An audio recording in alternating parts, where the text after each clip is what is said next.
package is one clear example. The working class is organizing at workplaces and communities across the US, fighting for their health, safety, and lives. They are seeing the contradictions in the capitalist system by its unreadiness, its profit-driven priorities, and its efforts to divide and scapegoat masses of working class and oppressed people. Labor is the most organized and resourced section of the working class within the US economy. It is strategically positioned to help mobilize power to force critical changes. Challenging the government, especially the Democratic Party, has not been a strong suit for the top-down US labor movement. The US South is the largest region in the US where labor is the least organized. There are industries in the South that were unionized for decades before moving south from the North, Midwest, and countries abroad. The South is a strategic region in the US economy. The exploitation and oppression of the working class, with deep and racist impacts on the Black working class, other oppressed of color. We must have a social justice and social change organizing perspective in waging a South-wide campaign. With the revelation that was hidden by the mainstream media and the government for several months that the Black working class has been the hardest hit by the coronavirus, the South, with 57% of the Black population in the US, becomes a major region of struggle against the system of structural racism and to forge a genuine unity of the working class. The Southern Workers Assembly is holding this webinar as a launching point for a South-wide Safe Jobs, Save Lives campaign that has already begun in parts of North Carolina. The SWA believes that uniting the actual struggles of organized and organizing at their workplaces, fighting for protections from the COVID-19, needs a campaign that connects them and helps to raise consciousness as a working class struggle. As we struggle to protect and save our lives, we must think and organize for a system, a systemic change, like fighting for Medicare for all. Our speakers will be talking about the conditions and the struggles of their organizations, their unions, and organizing efforts so that we can begin to get a sense of some of the lessons and the forces engaged in the South. We have three principles of unity that's tied to the organizing of the Safe Jobs, Saves Lives campaign. One, the right to a safe workplace. Everyone has the right to a safe workplace and the right to refuse unsafe work.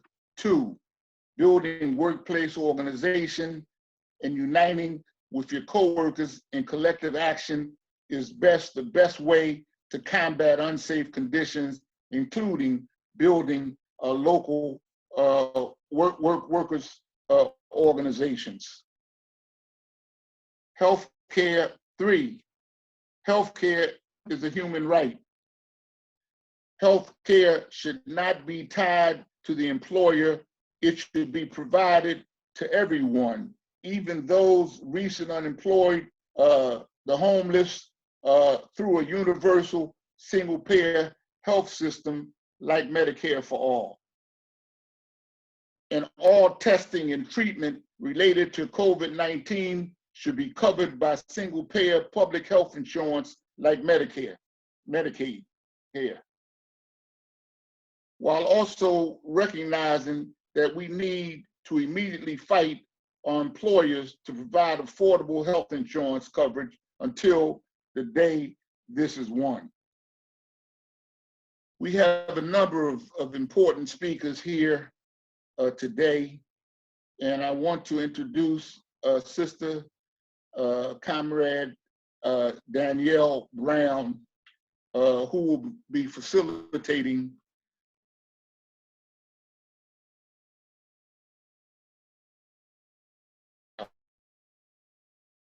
Sister Danielle.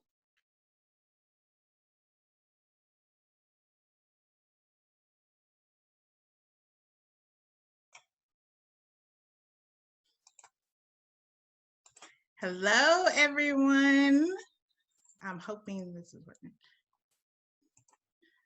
Hello, everyone. Hello, hello, hello. We are so excited to be here with you guys tonight. I am so excited to be working with the Southern Workers Assembly on this project. Even more excited to be co-facilitating with a wonderful hero and organizer in his own right. Saladin Muhammad, co-director of Southern Workers Assembly, founding member of the Black Workers Center for Justice, and retired UE worker. So I am so excited about all of this and excited to be with you guys tonight. We have a great panel, and tonight I'm so excited to get to introduce each and every one of them and work with each and every one of them on this panel this evening.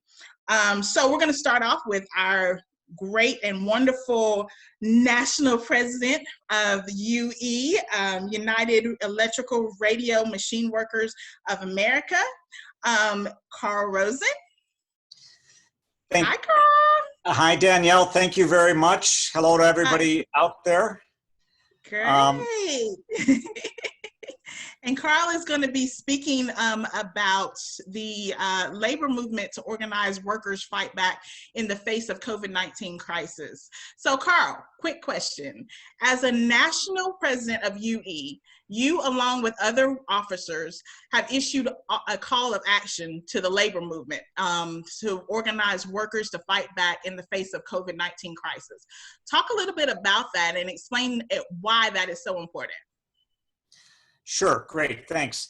So look, this is a really critical time for the working class, not only in this country, but all around the world, because everybody's facing this. This pandemic knows no borders, obviously. It's literally a life and death situation right now for people who are still going into the workplace every day. You know, we've always known that corporations and the rich, they put profits ahead of workers' lives. We've seen that throughout history. Workers have to fight back. Labor has fought back over that very well, and over the last century has really managed to improve job safety substantially, although certainly plenty of workers unfortunately still get injured and killed on the job every day. And today, in fact, is Workers' Memorial Day that recognizes that. But we have improved job safety substantially. But now with this COVID-19 pandemic, that's come along and really turned everything on its head. Most workers have not ever before felt this kind of threat to their lives just by walking into their workplace every day. And frequently it's a threat not only to their own lives, but the lives of their family members at home also. So this is a new and dramatic situation for most workers. And many of those who are working right now, too many of them, should not be. Their jobs are not actually critical to sustaining life. Employers have been using all kinds of loopholes, and governors in some cases have been allowing them to do so to declare workers essential when they really aren't. So those workers need to fight to get sent home with sufficient income and health insurance so that they can survive during this time. And then those who truly do need to be at the workplace, that the rest of us really are relying on, absolutely, whether it's the food chain, whether it's public safety, and whether, of course, it's the healthcare industry, people in logistics, they're frequently not getting enough protection. Not only personal protective equipment, but also the restructuring of the workplace, the reduction in the number of workers or customers present, et cetera, whatever it takes. Those workers need to fight to make sure that their employers do absolutely everything they can in order to protect the workers. So these fights are needed either to get the workplace closed down or to get the workplace greatly improved, whether the workers are unionized or not. And of course, most workers aren't unionized, unfortunately. So we see an obligation right now for every union to help lead their own members in these fights, but also to reach out to unorganized workers and support them in their fights too. And that means unions doing outreach to the unorganized, making their staff and volunteers available to help them, putting up materials on their websites to help the unorganized get started, help get their stories into the press and onto social media, be prepared to stand in solidarity in whatever form it might take. And when they can, line up partners to help in this, like UE has done with DSA to jointly form the Emergency Worker Organizing Committee. So UE started down this road, and so have a few other unions, but not nearly enough. And that's why we published our open letter to the labor movement, and in these times originally. It's been picked up in many other places at this point and circulated.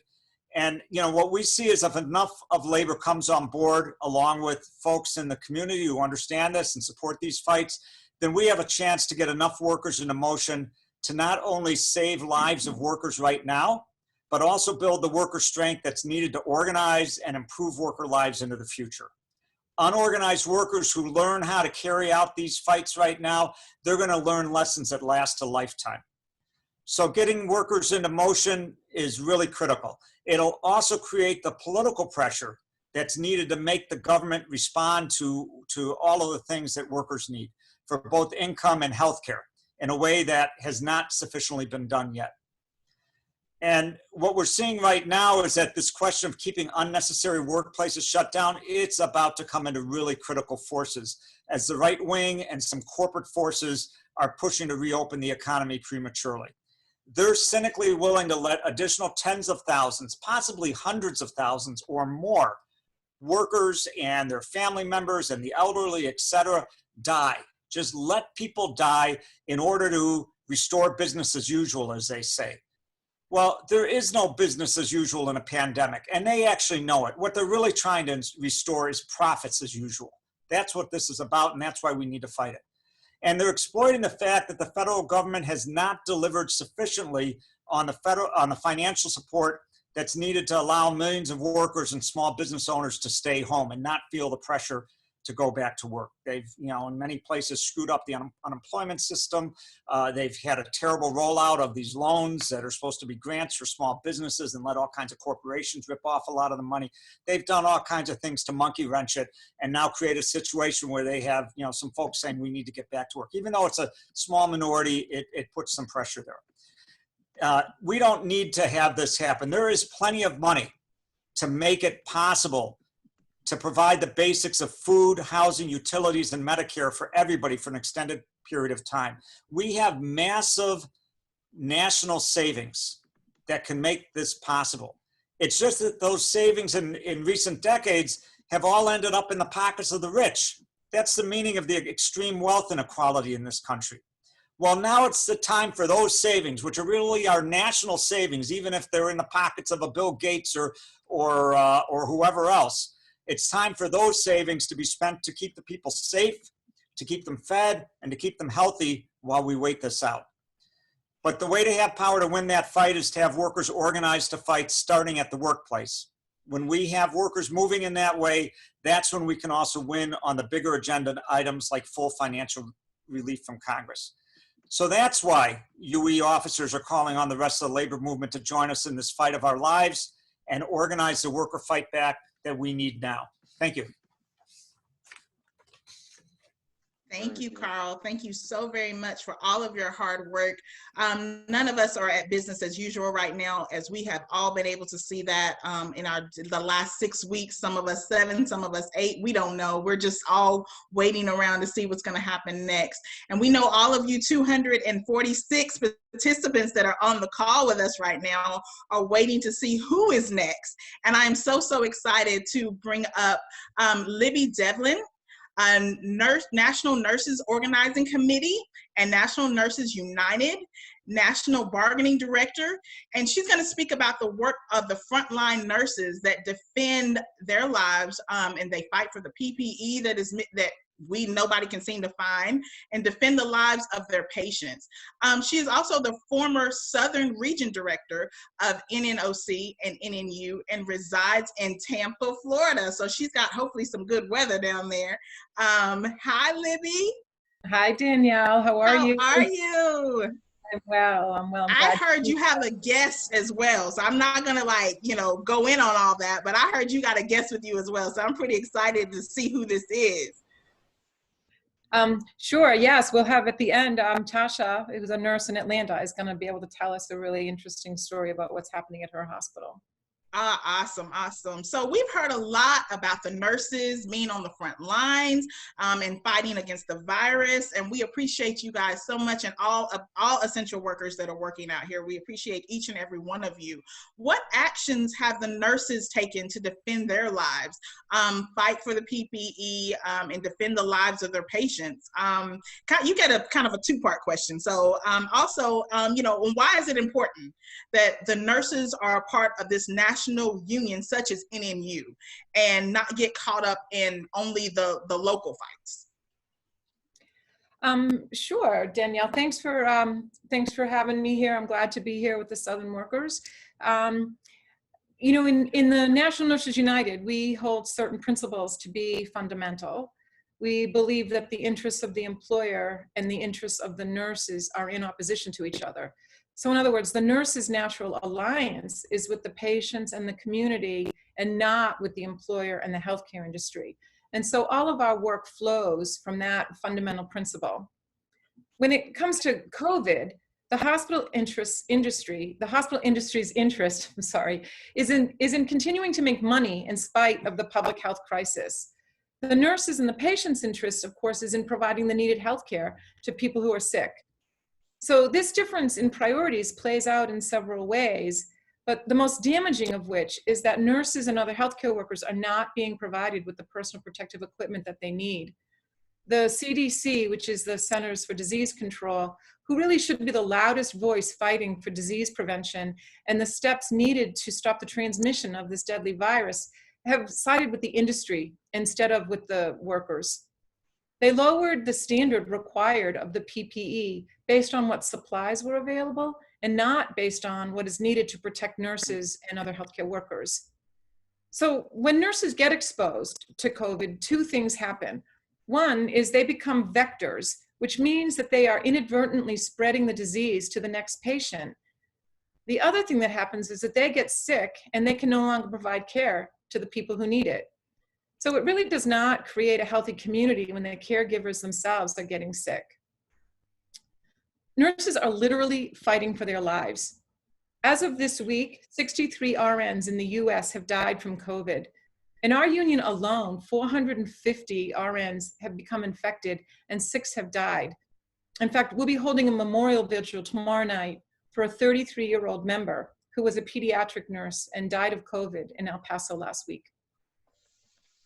So the nurses are fighting back. In the past 5 weeks, nurses at over 200 NNU hospitals have taken action insisting on having PPE. One good example is there's a group of nurses in a very large ER who every morning arrive at work and they let the manager know, hey, we'll be in the break room, let us know when the PPE arrives. And they wait until it arrives and they go to work when it gets there. So while technically OSHA should be enforcing workers' right to protective equipment, and workers do have the right to refuse assignments that put them in imminent danger, the steps to do that are very complicated and confusing. The real reason that the nurses can win is that a hospital cannot function without them. So the question they're answering is, how do they exert their power effectively by acting collectively and not just as individuals?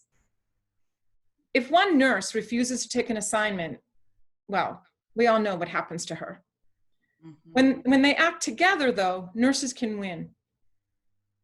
To be clear, as a union, we are not calling for a nurses' strike in this time of pandemic, but we are making sure nurses know that they can decline to put themselves in imminent danger. But to do that successfully, they have to do it together.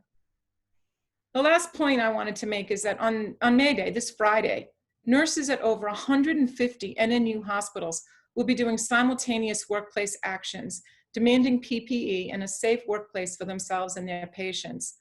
It really is a matter of life and death that they win, that they win that demand. And so we hope they do, obviously. Tasha Jackson Walker, who's an RN in Atlanta and an NNU member, is going to talk next about a story of a fight that they had at her hospital and that they won at her hospital. Thank you. Thank you, Libby.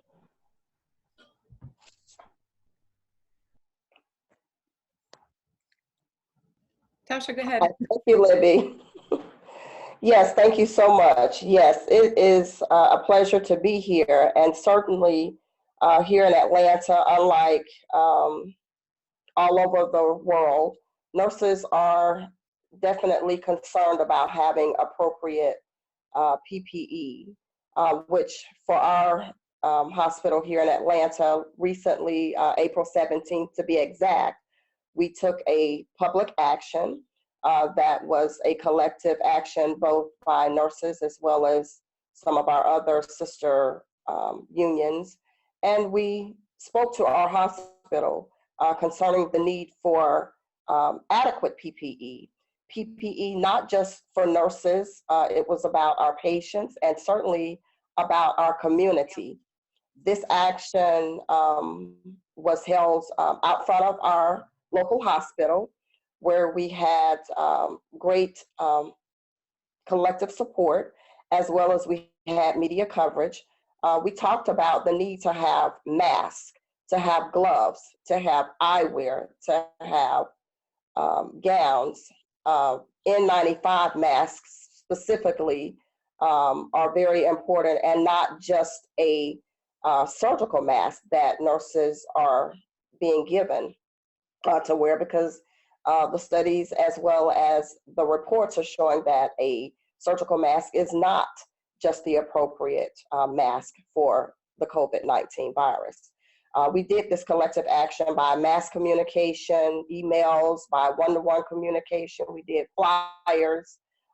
Nurses came out and we collectively stood outside of our hospital, and we demanded that nurses have these items in order that we could do our jobs safely, both for our protection, personal protection, but most importantly, so that we could properly care for our patients. A nurse cannot go into a room and care for a patient in the absence of a pair of gloves or a protective gown or a mask or a face shield.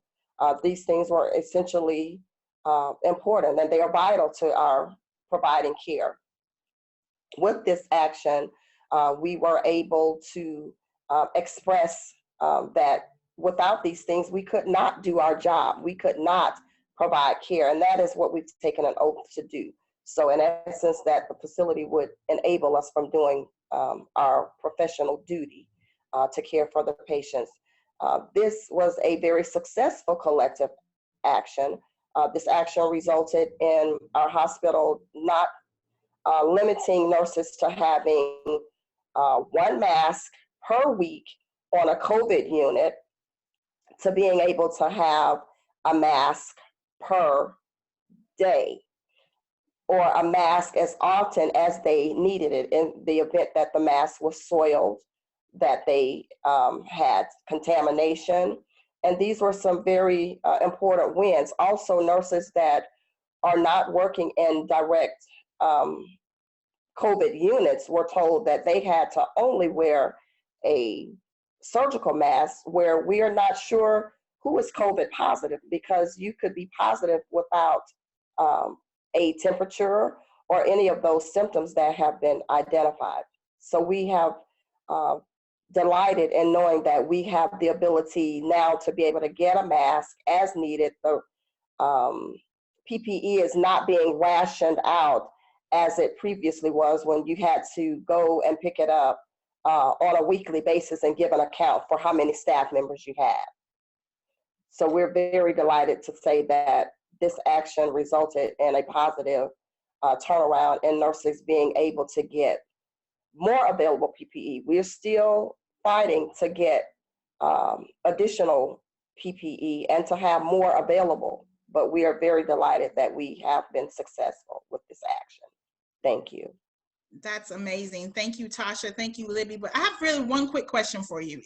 What advice would you guys give would you guys give other nurses that may be wanting to do some type of collective action? What advice would you give them in this time of being able to facilitate some of the things that you guys have been able to do in Tampa and in Atlanta?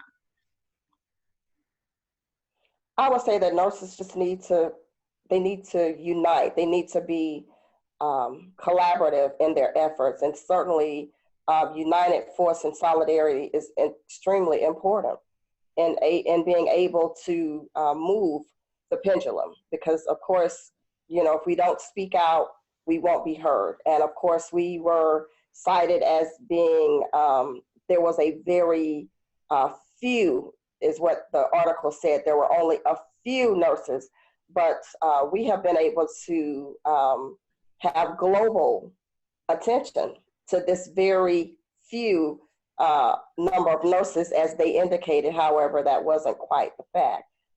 But it is very important that you just stand and you just move forward. If you're believing it, take action, do something. And Danielle, I would also say another thing that people need to do is figure out who it is they're trying to get their message to. Because it's not just about having a voice, it's about having a voice, but it's also about exerting that power. And so another example is a group of nurses. There was a patient that was not known that he had COVID, and a lot of nurses got exposed, and 20 nurses ended up contracting the virus. And those nurses at that hospital made homemade signs that said, N95 for every PUI, which means the type of mask that they need, and a PUI is a patient under investigation. And hundreds of nurses at that hospital took those photos and emailed them to the CEO saying, we need N95s for every PUI. And after hundreds of people sent those emails, the CEO relented and agreed that every nurse that works with a PUI would also get the N95s, not just the nurses caring for COVID patients. So it's a question of making sure that the people that need to hear you as well. Awesome. Thank you, Tasha. Thank you, Libby. Wonderful, wonderful, wonderful nurses that are out here doing the work, wonderful individuals, essential workers that are out here doing the work. And we stand with each and every one of you in this time and beyond. And especially the ones who are streaming online on Facebook, we are so excited to have you joining us tonight and standing with us as we fight across the South, across the United States for workers' rights during this really, really uncertain time in this pandemic. So our next speaker, we're gonna go on over to Birmingham, Alabama, and talk to our president of ATU Local 725, Gregg Roddy. Gregg, are you on? Yes, ma'am, I'm on. How you doing today, Danielle? I'm wonderful. And Gregg, you led the work stoppage of bus drivers fighting for safety. So I know you have a lot of different things to say on regards to that. We read in the news about the stoppage in Birmingham to demand workplace safety. What were some of the major concerns and were you successful? How successful were you? And also speak about why it's important that you had already been unionized before the action even happened, and how that helped make you even more successful. Well, yes. So what happened here in Birmingham is that we're in transit. And if you notice, we're called essential workers. But in the transit world, it's not it's not noticed throughout, throughout the city, or because they look at firefighters, nurses, and those type people to be essential. But if transit works, then we have to take those essential people to where they have to go. So what we've done in doing the job that we have is we went to our company to let them know that, we have people getting on and off the bus every day, coughing, whatever. They have to go by a fare box to get on the bus. So you're going to be in contact with that passenger that's getting on the bus. So we went to the company and we talked to them about, making some adjustments to protect the drivers. We actually prevented an MOU with them to try to help. But at that time, the company, they kind of was relentless to say no, and said it wasn't anything that they felt like was necessary at the time. So during the time that one Friday we got up together and we said we wasn't gonna accept anybody on the bus. No more than 10 people that was gonna get on the bus, and so we told our operators that, you know, don't let no more than 10 people on the bus, because at the time that was the standing order for social distancing. So the company got on the intercom and they pretty much insisted that our drivers would put more than 10 people on the bus. So that day, it really infuriated our operators. I mean, they felt like they were being disrespected. They felt like the company did not consider their health. So we got together and we organized and we had a meeting that Sunday. Monday, we decided Monday that we wasn't gonna work unless we had the proper PPE to drive those buses. We also decided that we were not going to allow the company to let people get on the bus and walk in front of the operator. So Monday, we came to work. Everybody came to work. It wasn't a strike. It was a work stoppage, and it was based on safety. And I think somebody said earlier about, you know, we have the right to a safe work environment, and that is true. So we contested and we insisted that in order for us to go to work, they would have to provide the right PPE. So the media got involved, and it was brought to the company's attention. They reacted real quick. So that let me know that they had the opportunity, or they had the potential to give us what we needed. But they looked at us as if we were pretty much secondhand citizens, or what I say, insufficient. So at that time, they got what we needed within the hours. So that was good that we got a chance to stand up and let them know that we wasn't going to be looked on as in we were going to be like just non what would you call it? I say non-essential, because we take people to work every day, and we have the potential of injuring ourselves with this COVID virus every day. I can give you some stories about people. Matter of fact, we quarantined 3 buses. One day, this guy got sick. We quarantined 3 buses, and the company, they quarantined the bus, but they put the operators back into our service. So that lets me know too that they don't care about our health. They didn't care about our health. So we actually we stood up against that, and they are now allowing us to test. We're in the process of testing everybody so that we can find out if there's anybody that's infected. But at the same time, we're gonna try to come up with a system where once you're tested, everybody get temperature as they come to work. So that kind of help keep us, you know, in the right state for being able to work in a safe environment. But I think the reason why we did that, well, when we did that, it was very essential then, because it seemed that us being a union and the company being what they are, they were more profit driven, more than as operators caring for operators or caring for the public too. So when we stood up against the company on that, it really opened their eyes to let them know we wasn't going to be taking that kind of stuff anymore.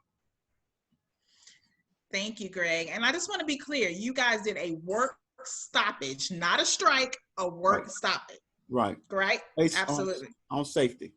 Based on safety. Absolutely. Absolutely. So we're definitely not advocating for people to be on strike, but we're definitely advocating for safety and definitely advocating for strategic planning as it pertains to our union led brothers and sisters who know how to do that better than anybody. I know, Gregg, you guys are organizing left and right down in Birmingham. Yes, we are. As a matter of fact, the day that we did this stoppage, we got 6 new members.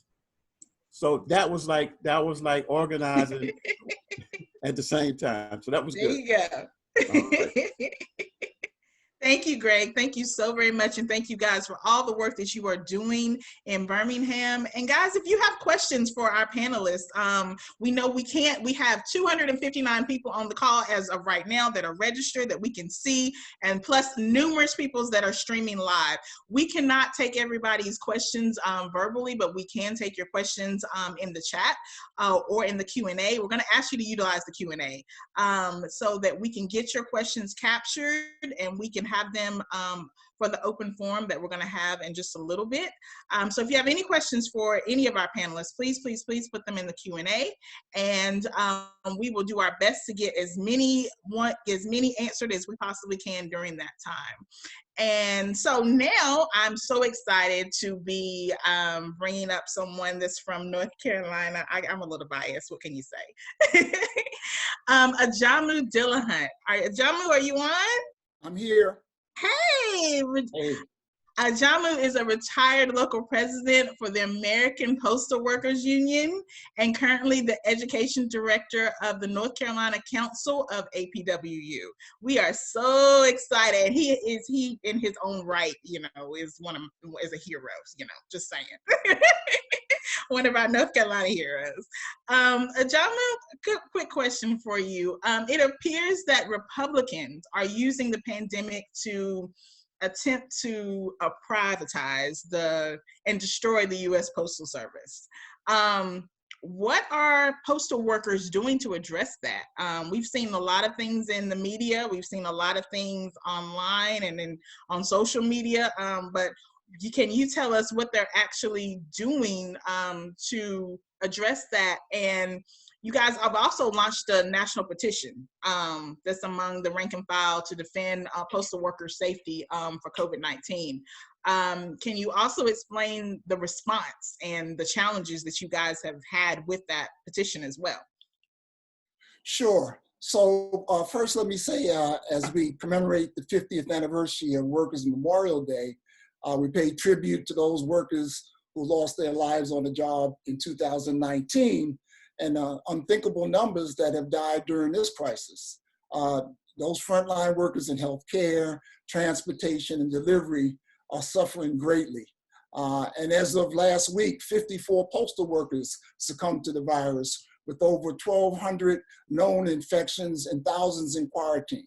So postal workers in Iowa and Seattle and Portland are joining in Worker Memorial Day actions as we speak. Like everything else about the crisis, the foundations of capitalism are being exposed and magnified. And the disregard of workers, essential and otherwise, can be seen in full view. But for the Postal Service, the pandemic is a perfect storm for the billionaires who, along with their operatives in government, have long wanted the Postal Service in their hands to further increase their wealth, no matter the cost to the public. With 600,000 employees delivering to 160 million addresses each day, including 1.2 billion prescriptions annually, the Pew Research Center shows that 91% of the public rate the Postal Service as the most trusted government institution. 30% of the workforce are people of color, with 20% being African American. And in some urban areas, it's as high as 60 to 70%. In 2006, a bill was passed by Congress and signed by President Bush that called for the USPS to pre-fund retiree health care benefits 75 years in advance. This has been an unheard of burden costing the service $5.5 billion a year. That obligation has created an escalating crisis leading up to the pandemic. The reality is that with Medicare for all, this would not be an issue. It's another example of the dangers of employment-based healthcare. But during the pandemic, with a 30% decline in mail volume and 50% decrease in revenue, the institution will not be able to pay its bills, including payroll, by the end of the summer. Trump has refused to sign the stimulus bill that included aid to the USPS and reversed a $13 billion grant to a $10 billion loan on the condition that prices be raised 4 to 5 times higher than the present rates. He wants to kill our public treasure. And Mnuchin is his henchman, and Congress, including the weak Democrats, with a few exceptions, have not mounted a fight. So there's a petition for the public to put pressure on Congress, and that can be found at apwu.org, apw.org. And I encourage everybody to go there if you haven't already signed a petition. And then we should be angry as hell in terms of race, voter suppression, and democracy, because without a public mail service, voting by mail will end. Trump has made it clear that he's absolutely opposed to mail ballots, fully aware of the threat to Republicans. Early on in the crisis, there was a struggle to provide workers with the necessary equipment, from masks, hand sanitizers, and gloves. And there was also a problem with enforcement of social distancing in the processing plants, but also in the stations and branches where carriers prepare mail for their routes.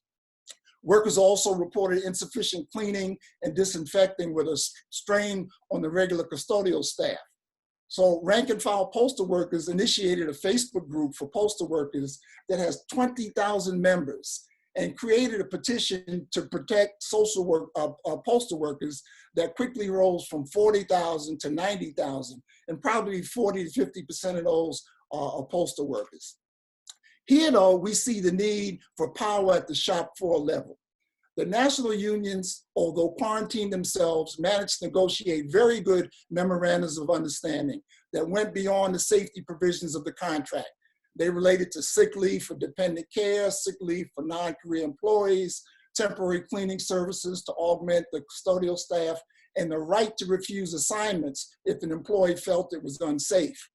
Even though these fairly strong provisions existed, it became the task of workers to make sure that they were implemented. Like many unions in our country, the postal unions don't have a rank and file action and leadership culture, even though some national leaders have tried to move away from the business union culture. Because you can expect local management to fail or refuse to do the right thing, it's incumbent on the clerks, the carriers, the mail handlers, drivers, and maintenance employees to protect themselves and the customers through communication and solidarity. That is joint action at every step of the process, from collection of the mail to processing the mail to delivery. Obviously, postal employees fear for their lives, those of their families and customers, as well as their jobs. But working together with the support of the public and a vocal and active union movement, they can overcome that fear and win. So on May Day, give a shout out to your letter carriers. Thank you. Thank you, Ajamu. Thank you so much. And as always, we thank you for all of your hard work within the community and within unions as well, especially our postal workers. We stand with each and every one of you. And thank you so much for everything that you guys do on a daily basis. So at this time, we're going to we're still in North Carolina. Let's go to visit some Charlotte folks down with Dominic Harris with UE Local 150. He is our president there. Dominic, you're there?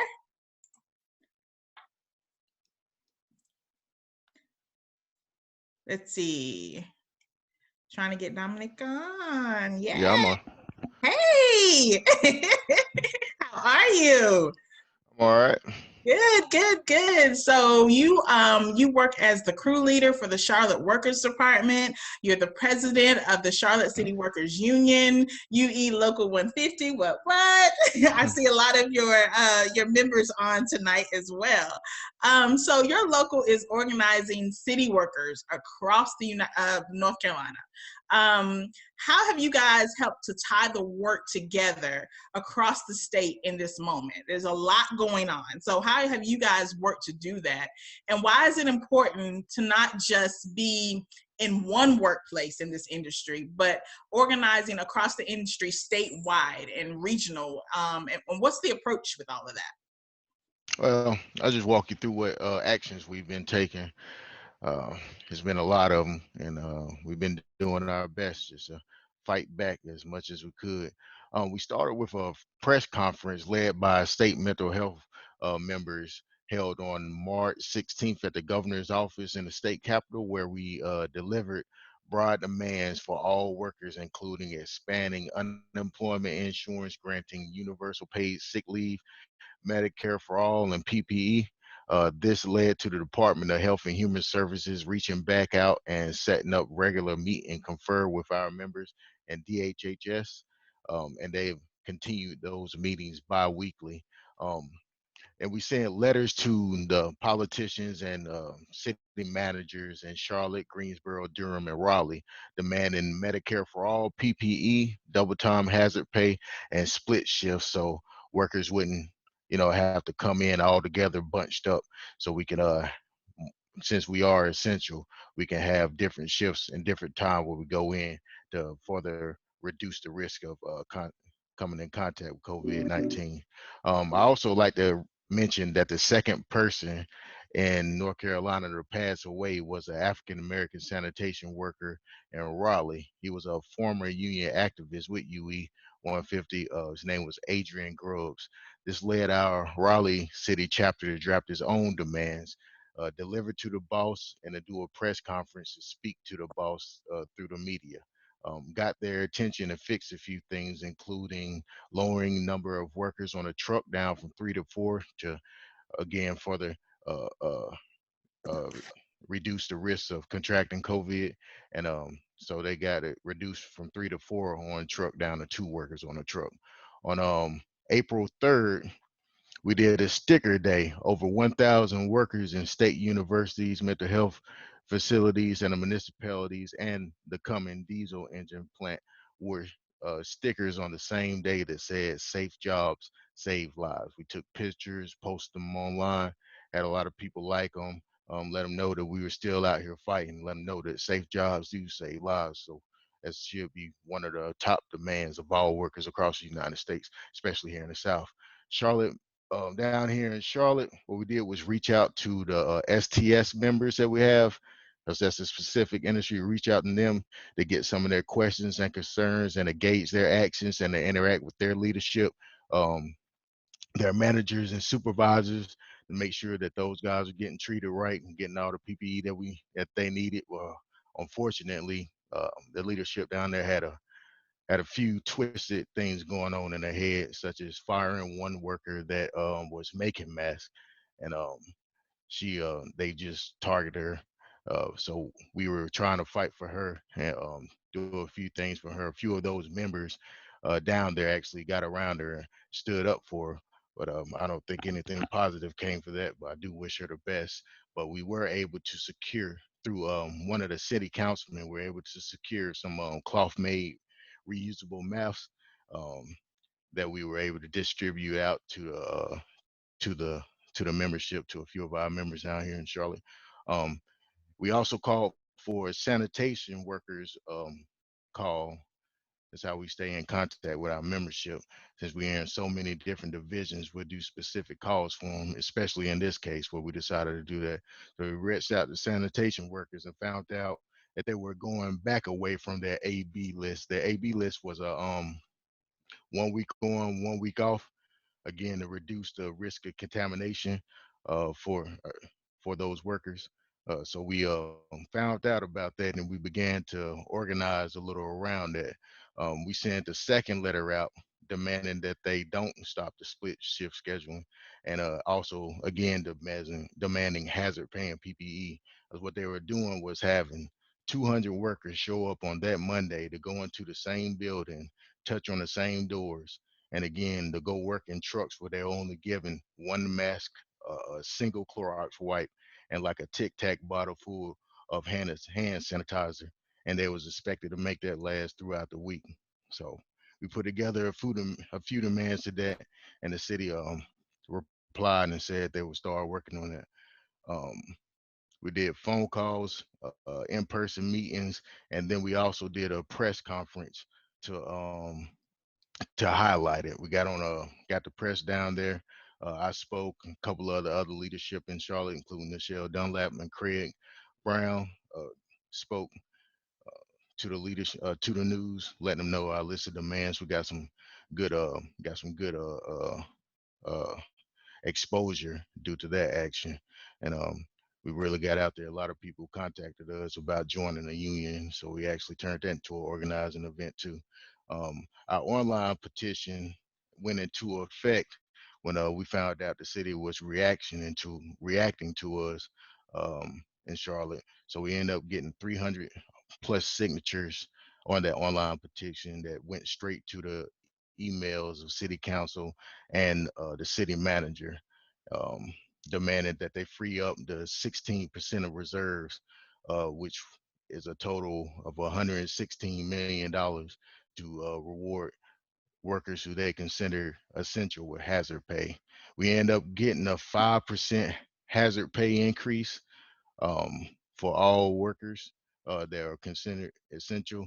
And we're still fighting to get more because I really do think we deserve more. More like 35% would have been equitable, would have really made sense for us coming to work. And even though we're risking our lives, at least they'll be paying for us. 5% felt like a smack in the face to me, but it was something. Um, we are part of a statewide grassroots labor community coalition called North Carolina United for Survival and Beyond that has over 200 organizations, including statewide teacher union, Fight for 15, Domestic Workers Alliance, and many more. Please, please demand. Oh, we place demands on Republican leadership of the state house and Senate to have a special session to release $3.2 billion that they're sitting on to the workers. So they're holding on to a lot of money in each one of these in the cities. They're holding on to a lot of money just to maintain the city's image, and they're doing the same with the state. It's just lazy, late from federal all the way down to state level, municipal level. We can't really count on these Democrats or Republicans to protect us. I mean, it's getting to a point where we need to all stand together in unison and let them know that we're not going to take this anymore. We should have been had $2,000 a month UBI. We should have been had Medicare for all. These things, if implemented, would have saved the economy versus what they're doing, which is going to end up destroying the economy. I mean, they claim to care so much, but really what we're seeing is they care more about protecting their own lives, protecting their own families, and protecting their special interests of their millionaires and billionaire friends. So UE is going to continue to fight, and we joined together with these allies. So we're all going to fight together and make sure that we get what we need to live. Thank you, Dominic. Thank you so much. Thank you for all of your hard work and the continued pressure that you put across, not just in Charlotte, but across the state. We also want to say that there's a lot of different things that are going on throughout the state and throughout the South. We have quite a few petitions. If you guys are looking at our chat, we have quite a few petitions in there for people to sign on to, and for you to stand with our workers. And especially in this uncertain time, in this pandemic where we don't have a clue what's going to happen next, we have to stand together. And as Dominic said, continue to put pressure on everyone from the federal down to the municipal. We've got to trust each other to make this happen. And I am so excited to bring back my co-facilitator for a couple announcements and a couple of shout outs. So Saladin, you ready? Yes, I am, I think.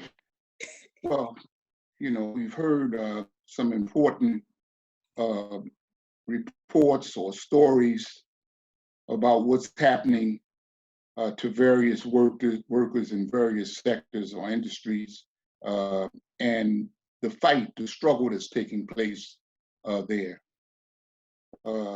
It's real clear that these important struggles from Alabama to North Carolina and beyond, including at the national level, they need to be united. We are calling for the unity of these struggles and other struggles throughout the South, and the organizing to be able to fight more effectively out the South, to unite in the Save Jobs, Save Lives campaign. That campaign can unite us, and it could bring the workers together in contact with their employers and with the government, and to exercise power that we have not had in the South from the working class for a long, long time. We want to make an announcement that we have a couple of working groups, committees that have been established, and we're calling on people who want to help to build out this campaign throughout the South to join those committees. One is the Communications Committee that's been that's set up this seminar and will have more work in the future of communicating and educating and keeping workers informed about the struggles that are developing. And we have a outreach organizing committee that have reached out to many who are on this call and who will help to set up 2 forms of organization that we believe are important in building a Southwide campaign and certainly can be important for the national work as well. Those 2 forms are workplace committees where workers inside of the workplace that brings together workers from at least 3 departments to begin to plan a strategy for organizing throughout the workplace and taking the struggle against the coronavirus to the employer. The other is the Workers' Assembly. The workers need solidarity. Workers from different workplaces, in order for there to be an expression of a working class struggle, need some connection. And the Workers' Assembly become that connection with the possibility of reaching out widely and building community support as well as organizing in other workplaces. So we would ask that people who are interested to send into the chat box, or possibly the question and answer. I'm not too good with these computers. Stating what working group they'd like to be a part of, their names and their contact information. Next Wednesday, we will be holding a meeting of those forces who want to get involved in those 2 working committees to figure out where to begin and the things that are needed. We'll send out information to people who send in the contact information about that. And let me make one correction. It should be sent into info@southernworker.org. info@southernworkers.org. People who want to be part of those 2 committees. I think that's probably about all. If I've missed anything, blame it on my age. I think that's about all I have to say at this point, Sister Danielle. Thank you. Thank you. So everyone, please join us in the fight. Multiple ways for you to be involved across the South, across the country. The same way that people are involved today in, many of our workers are involved in the Workers' Memorial Day in honoring our fallen workers. And the way that a lot of people are going to be involved on Friday during May Day, we're asking you to be involved year-round, especially next Wednesday as we start putting some more things together with the Southern Workers Assembly and these committees. That being said, we've had quite a few panelists this evening, but we've got a few more. So excited to have one of our wonderful restaurant worker groups and founding members of the New Orleans Hospitality Workers Alliance, Meg Maloney. Hey, Meg, are you there? Hey, I'm here. How are you doing? I'm great. I'm great. Awesome to see you in New Orleans. Nice to see you. Meg, we heard about the New Orleans Hospitality Workers Alliance and how they help demonstrate demanding the protection for workers in the face of COVID-19 crisis. Tell us about that action. What exactly were you guys demanding, and how has that helped organize even more workers in New Orleans? We know that's a really hot spot as it pertains to just vacation and socialization there. So what have you guys done that has helped New Orleans workers there? Yeah, so to start, the New Orleans Hospitality Workers Alliance, it's an organization created by and for hospitality workers. For those who don't know, that includes like cooks, servers, hotel workers, bussers, pedicab drivers, bartenders, and more. And right now, our industry is largely unorganized. So it's been an uphill battle the past couple years since we've started. We've struggled around demands for better public transportation for late night workers, organized demos against sexual and racial harassment, Crash, Tourism Marketing Corporation, City Council, and Convention Center meetings demanding the return of stolen tax dollars that have been produced by tourism and by the labor of hospitality workers. And have organized campaigns for paid sick days.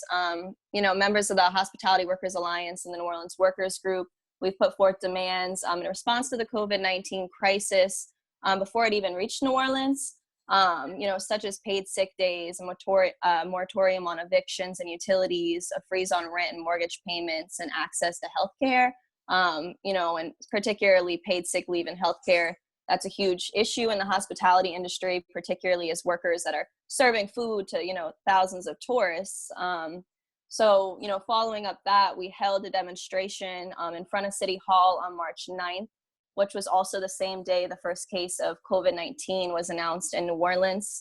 We crashed the mayor's press conference, demanding that workers' needs be brought to the forefront.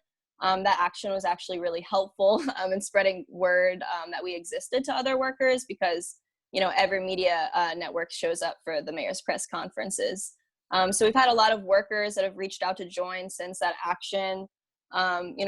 Just as a little background, we have very few unions here in New Orleans, and those that we do have are a little less active and are pretty focused on elections. So it's been difficult to get support from unions in New Orleans thus far. So the Alliance, we haven't fully broken through to having workplace committees. We have members in different workplaces across the city, but now the majority of our members are laid off due to the crisis. And we've been facing, over the past couple of years, a very low level of, consciousness that unions are even something that we could organize in our industry.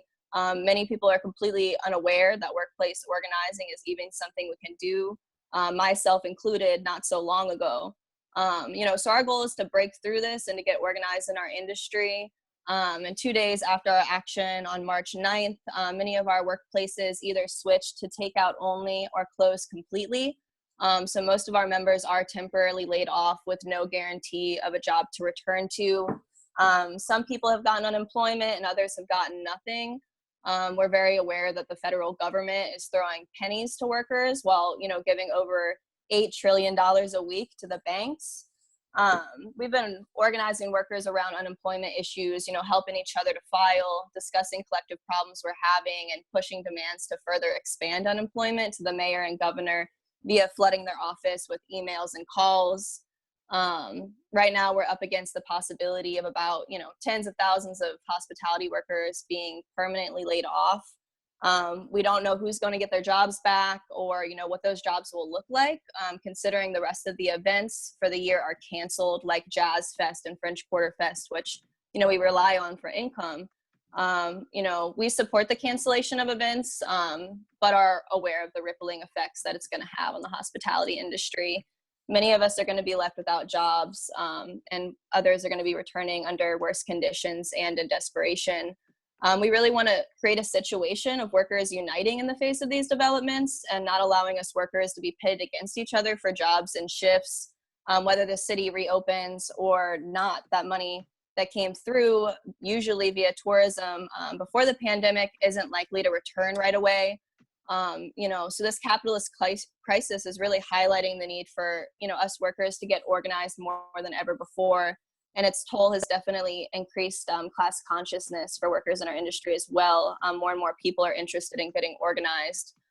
So we're pushing for collective organization and the formation of workplace committees, and have been holding weekly Zoom meetings for workers that are interested in organizing in New Orleans, discussing the situation, because we are getting laid off in mass, and discussing how we can organize and unite in the face of mass layoffs and in the face of this crisis. And generally just trying to figure out what is our industry going to look like as this situation develops. So even though a lot of us are really left without jobs at the moment, we're going to continue to organize in the situation where most of us are not at work, and are getting creative and strategic about ways that we can fight back while practicing social distancing. The bosses and politicians, as we're all aware, are pushing for a reopening, and are willing to let thousands of workers die to save the capitalist economy. We are 100% against this call, and we believe that all non-essential workers should stay home to help slow the spread, and that we need income replacement to do so. We hospitality workers are organizing, and also with other workers in the city, a May Day motorcade that will include bikes and cars. The collective demands mainly being no reopening until it's safe, free healthcare and testing for all, hazard pay and protective gear for essential workers, income replacement, and to free incarcerated and detained people. I think it's absolutely vital to counter the calls of reopening by bosses in the city and to make it clear where we hospitality workers stand. We are in full solidarity, with all essential workers across the country, and are dedicated to organizing as working class people to fight back, whether we're on the job or off of it. I'm excited to connect and build with you all across the South. Thanks. Thank you, Meg. Thank you so much. Thank you guys for all the hard work that you're doing down in New Orleans with hospitality workers and with the Hospitality Workers Alliance. When one is affected, we're all affected, and we know that. We know that, and we also know that when we all stand together, we all win together as well. So excited to be working with you as well, and working with everyone within the Southern Workers Assembly. Again, if you want to be connected in any way, please look into the chat. We've got multiple petitions that have been posted, multiple asks that have been posted. So please sign on to them, look at them, share them within your network, share them on people on Facebook can't see it, so you guys make sure you're sharing that out on social media as well. Check out the Southern Workers Assembly page, and you'll be able to see some of these things on there as well. We have one more panelist this evening, and I'm so excited to, I met her a little bit earlier, so I'm really excited to introduce her. Letitia, are you there? Yes, hi. Hi. So Letitia is a FLOC board member and organizer, and FLOC has been organizing farm workers for over 50 years and is the only union that represent guest workers on both sides of the border. So we're so excited to have you on our panel this evening. So Letitia, FLOC has been, organizing migrant farm workers across North Carolina, Virginia, and Kentucky, and has secured collective bargaining agreements with the Growers Association. And most recently have been waging a campaign against the big tobacco, including RJ Reynolds. So how is COVID-19 impacting farm workers, and how is FLOC organizing against that? Well, the things that we organize around normally have gotten 10 times worse. We had some attacks recently, like Trump trying to shut down the border, was jeopardizing our members' ability to cross and come and work. this harvest. And then we also had agribusiness and growers organizing to drop wages for workers as a relief to growers, instead of worried about the people that are actually harvesting crops out there. They wanted to, they were seeing them as a burden to growers and trying to reduce their wages. So we've been organizing around that. We've been sending letters, working with the National AFL-CIO and different organizations to put a stop to that and make sure that that doesn't happen. And then we're also seeing COVID-19 being used as an excuse to retaliate against workers who are organizing. So there was a situation where some women were organizing for sexual harassment, and then they were sent home and asked not to come back until they got a test. And so we're seeing just different ways in which kind of this pandemic is affecting our members. But we're staying strong, we're organizing. There's little things that we need to fulfill, like having access to bleach and soap has become a big issue for our members because they only have time to go to the grocery store once a week. And in the rural areas, it's very complicated to find some things, like even food in some areas is difficult to find. So we're organizing our supporters to give access to workers to hand sanitizer, bleach, toilet paper. We're doing a drive right now. We're also organizing our members in Mexico, a little bit against the government because there's no, there are protocols, but there's no protection. So transportation access in Mexico is difficult, and coming into the cities has become almost impossible for some rural communities. And so we're organizing those members to kind of fight back against the government so that they can, their basic needs can be met, and they can have access to come to the US to be able to work. And so we're also already in the middle of fights because we're trying to include COVID as workers' comp claims. So we're gonna hopefully put that to a test with one of our first COVID cases. The worker is critically ill, and so we're trying to prove the conditions that he was in transit from the border to here are what exposed them to the virus. And the fact that there was no testing and for over a month, even though he had symptoms early, is a condition of his work. And so we're gonna fight for him to be able to get workers' comp, him and his family. We don't know what's gonna happen with his health. And so we're staying strong. We we have so much to do. It's inspiring to hear everybody and the different actions that they're taking and the different types of struggles that are going on. I feel like I needed some inspiration. So thank you for inviting me today, and thank you for being inspirational. Thank you. We thank you for being inspirational to us, and we thank you for your hard work. And we thank each and every one of you for everything that you do to keep our state running, our states, more than one, our states running, our United States all together as a whole running, our cities, our towns, any and everything.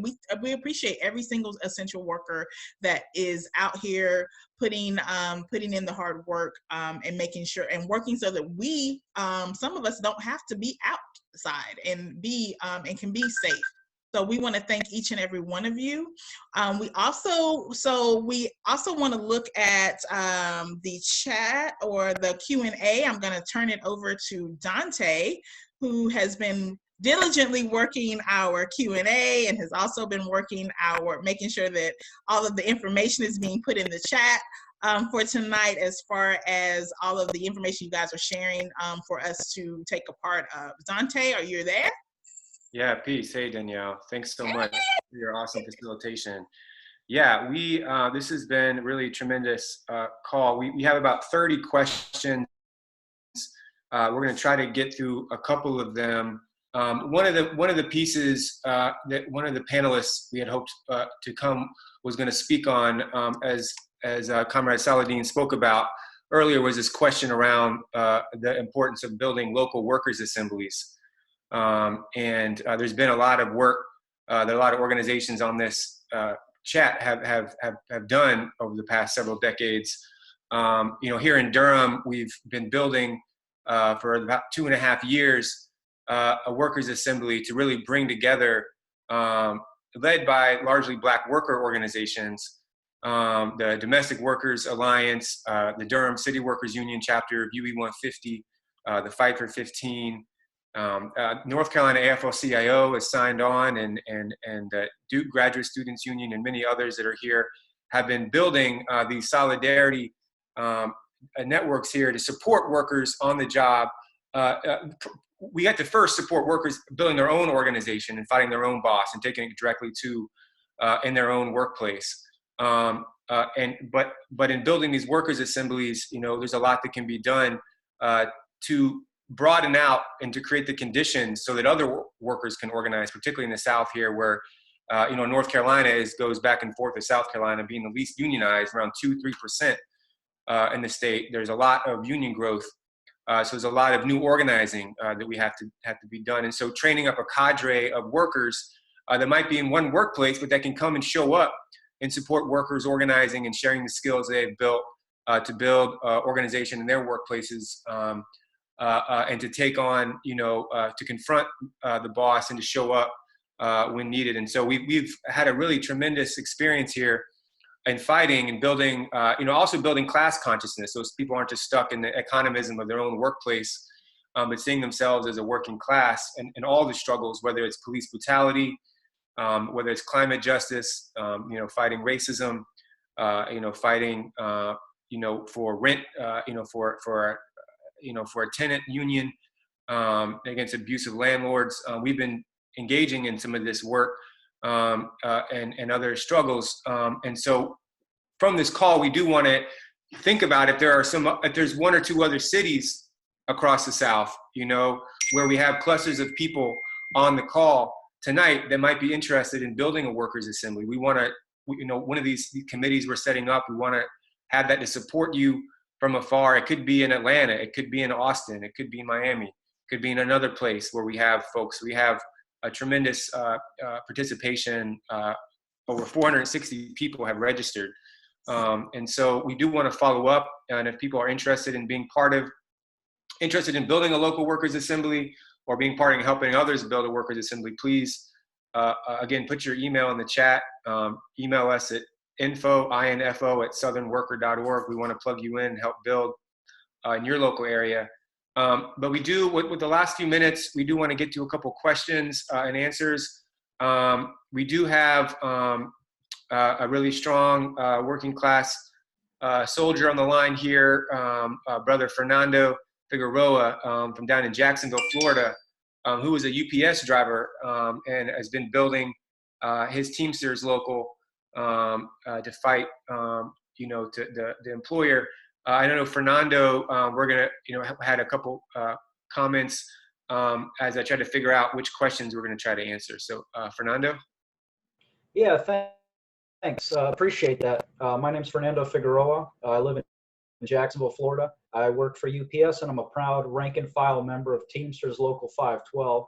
Just a couple of quick comments here. We've had a great list of speakers and panelists so far, and I think we're uniting around these key unity principles that Comrade Saladin laid out for us at the beginning of our conference. I think it's important to keep fighting for safety in the workplace, PPE, hazard pay, all those kinds of things.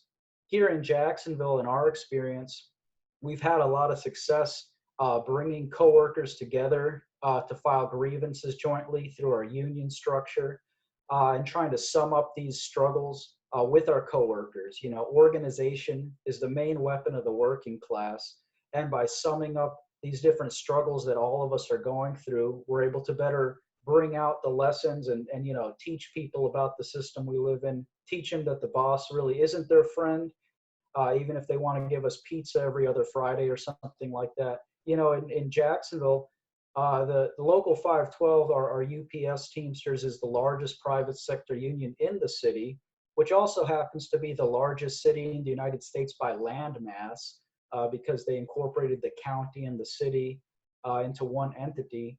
But we don't have PPE at work, you know, and you might be surprised to hear that at such a large, you know, close-in work environment where we're literally shoulder to shoulder throwing boxes and delivering things. They're not giving us anything. So we've been fighting around that and really using it to elevate the consciousness of the fellow workers around us and really get everybody together. And, you know, people should keep organizing, celebrate May Day, talk to your coworkers about May Day, and just, you know, point out that it's very important that we're seeing so many different strikes, so many different worker struggles happening right now in the United States, not only in the South, but around the country. And it just speaks to a general increase in the level of class consciousness that people are feeling. And I think it's really important to keep summing things up with our coworkers, keep fighting, and following all this great struggles that people have talked about so far. Great, thanks, Fernando. Right on, man. Solidarity with you and your Teamsters co-workers down in Jacksonville, for sure. Well, I'm trying to lump these questions here. We have a few questions that want to ask more about exposing the role of racism. We have a few questions that deal with efforts around supporting the call for May 1st for a general strike and for other workplace actions. And then there's some questions dealing with, other questions dealing with PPE and you know, workers, you know, things that nurses have been doing.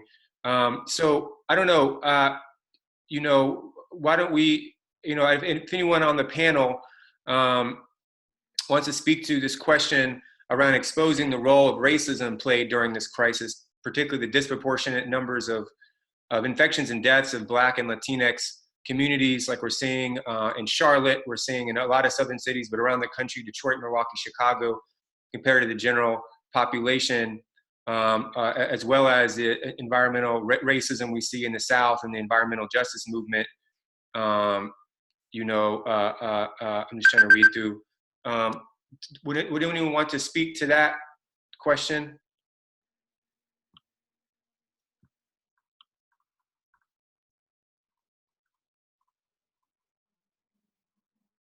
Fuck, nigga. Dominic? Yo. I hate this headset. Can you hear me? Yeah. All right. So exposing racism during the COVID crisis is actually easy. I mean, we can trace it all the way back to slavery, or we can bring it up to the 60s, or we can start with yesterday. I mean, as we know, racism is a continuing process in the United States, and unfortunately, we're one of the most racist countries in the world, and we see it by where Black people are in the job. Well, where my people are, and the jobs that have been literally given to us or trickled down to us, especially here in the city of Charlotte. I speak from this perspective.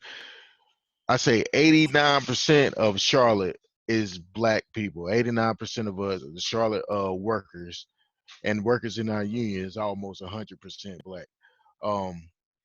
And we see in the more Black parts of Charlotte are the most affected areas. And it goes even deeper into that, because even with our city leadership, who are majority Black, we see that they have this mentality that's installed in them from being in the South, because unfortunately this has been generationally effective to all people in the South, where even if you take the role of the slave master and you don't have his color, you're still continuing with his same practices because that's his business as usual. You can see it up in the north, like Milwaukee, where you have a higher percentage of Black people contracting coronavirus. You can see it in Chicago. You can see it all over the nation, where it's a higher percentage of Black people, despite Black people not being, or Black people not being a majority of the population. You also see it with Latinos and them not being the majority of the population, but it's still overwhelmingly affecting their communities worse. And it has to do, I say, with generational wealth that hasn't been being transferred, where you see in some cases for every 5 pennies that a Black man makes or a Latino makes or any ethnicity that isn't considered white, 5 cents we make can be paired to $1,800 or $18,000 that their counterpart on the white side makes, which gives them better jobs and a better protection whenever these situation comes up. So you can go into a Chick-fil-A down here or a McDonald's, and you know who's going to be working, and you know those jobs are going to be considered essential in a crisis, but those jobs are the jobs that pay the least. Great, thanks, Dominic. Appreciate that. We had a question dealing with, there was some conversation around this upcoming May 1st holiday, International Workers' Day, where we're seeing workers all around the world taking action, and the role of the migrant workers that brought this back as a question here for the working class in 2006, when there was major uprisings of migrant workers. And so there's a question: do y'all think that striking in other essential sectors like retail or gig worker-based food delivery is a good strategy? And they say, we're grateful for the nurses for providing care and risking their lives to keep us safe. Do we think strikes and sick-outs might be useful in retail, recognizing that each industry may have a different ability, in terms of providing services right now, especially for healthcare, dealing in the middle of this pandemic? Would anyone want to speak to that question? I know there's folks from Target and other places on the line that are organizing for strikes on May Day. And how do people feel we want to deal with that or support that?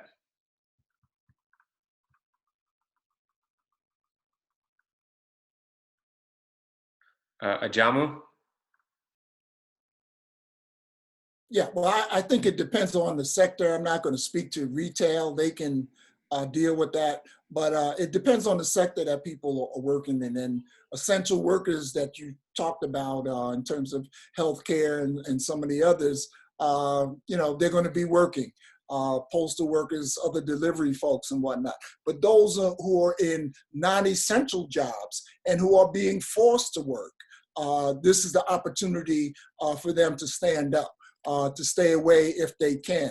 But the people who are organizing the May Day actions have made it clear to us that there are all kinds of activities that we can participate in on this day, just actions on the job, short protests, those kinds of things, or wearing the same kind of clothes, wearing signs and stickers at work or whatever. There's a variety of activities that can happen. This is just the beginning. And I think the comrades at Cooperation Jackson have been clear on that. And, I suggest that people take a look at their site and the materials that they put out and plug in any way that we can. But it's clear we have to take advantage of May Day as a starting point for these kind of actions and to continue what workers on the ground have already started. Excellent, thanks, Ajamu. The hashtag that they're using is People's Strike for the Cooperation Jackson, the general strike call for 2020, People's Strike. You can email Mayday2020 generalstrike@gmail.com to learn more from them. Carl, did you have your hand up?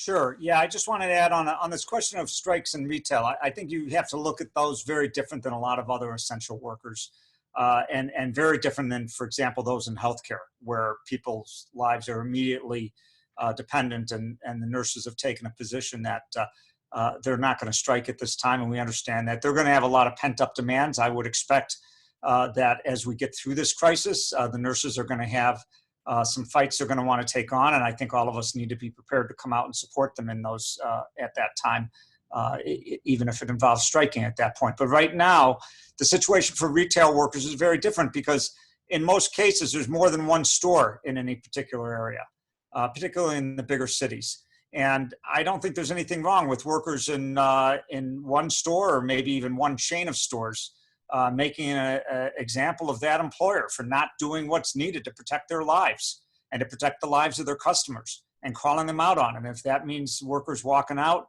for a day or longer, so be it. People that day can go shop at a different store. It's not the same situation, obviously, for somebody who's a patient in a hospital. So I think that's exactly the kind of fight back we should be organizing on May Day or on any day. Great. Thanks, Carl. Here, Carl. Sorry?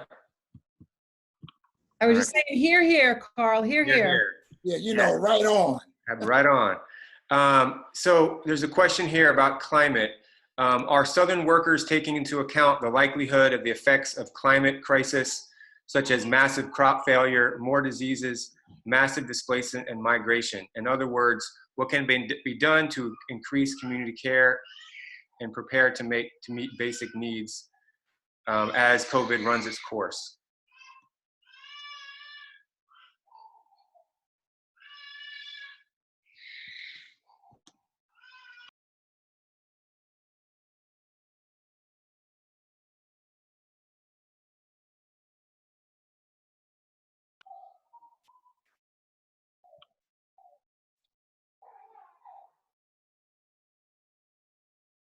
Okay, another question.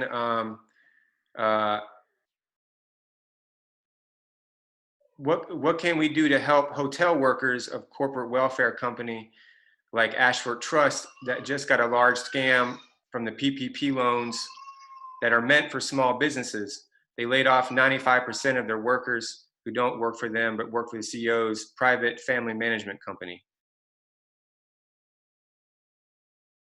This is a question about the congressional bills that came down, and obviously them overemphasizing corporate bailouts over people's needs. I say the only thing, the only thing we can do about that is put pressure on the government to do the right thing. Because if they would have instituted, like I said earlier, UBI, if we would have Medicare for all, then them getting laid off or furloughed wouldn't even matter during this time. They'll still be able to pay their rent and take care of their families. Other pressures that we can do is, again, with these community or worker assemblies in the area, we can always encourage them to join one. If one isn't there yet, then we need to make sure that there is one, and we can also offer instruction on how to create and join that. And also for that question about the effects of climate change, I say we do the same thing.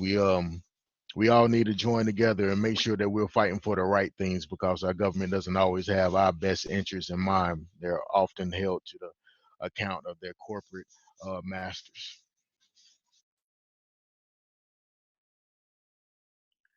Right on. Thanks, Dominic. This is a question for Ajamu. Would it help for customers to post signs on their mailboxes to the effect, save the post office and thank your letter carrier? Yes, absolutely. That's a great idea to do that. It has two impacts. One, on the worker themselves, to really see that the customers care about them, right?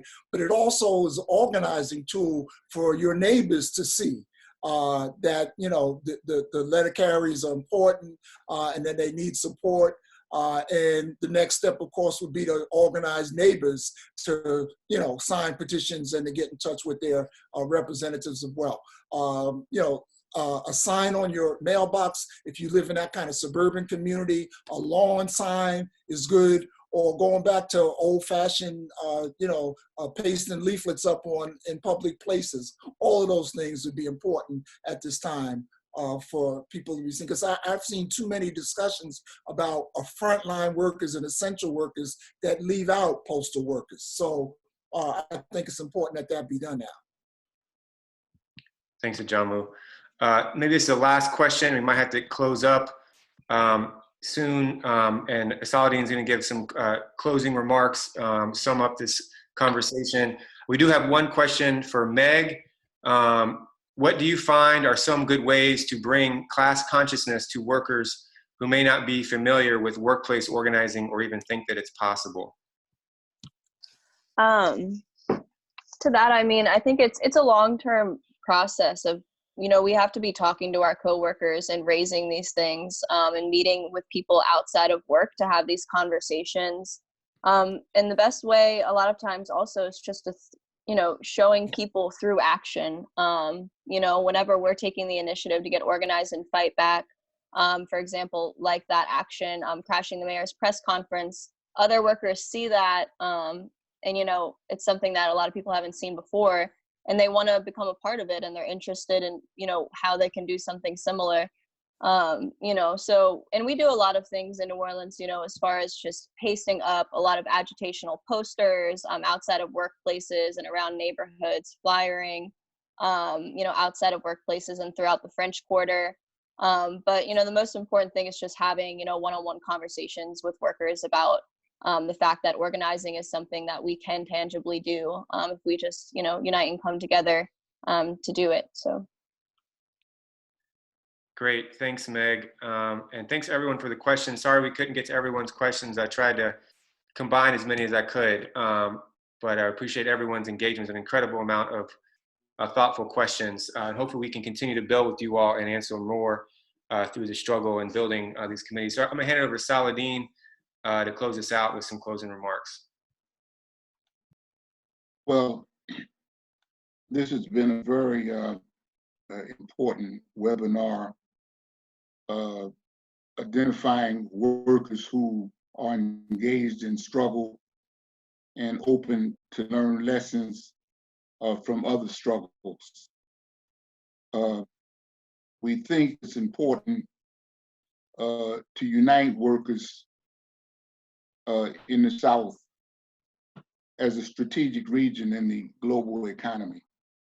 And all of the main contradictions and problems that's faced by the working class can be found in the South. And this region needs to be a point of concentration for organizing workers. We see that an infrastructure of workers throughout the South organized in various workplaces and industries are needed and must be seen as one of the objectives of trying to bring about the kind of social change that not only the South, but the whole country needs. We would hope that we can move from this webinar, and we intend to hold future webinars where other workers from varying sectors can also make reports and talk about their struggles so that we can learn lessons there. But we are calling on workers to be a part of these working groups and to think deeply about adopting the slogan, "Safe jobs, save lives," and applying those to our local struggles so that we begin the process of developing a sense of solidarity and struggle grounded in some real principles. I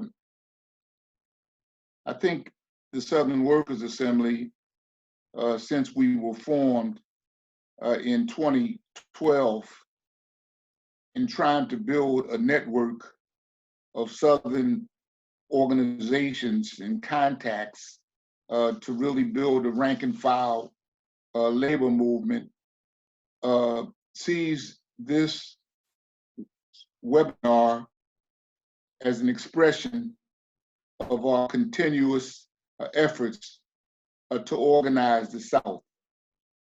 We look forward to the meeting next Wednesday of all those who want to be engaged in the working groups that are helping to deal with follow-up from these meetings.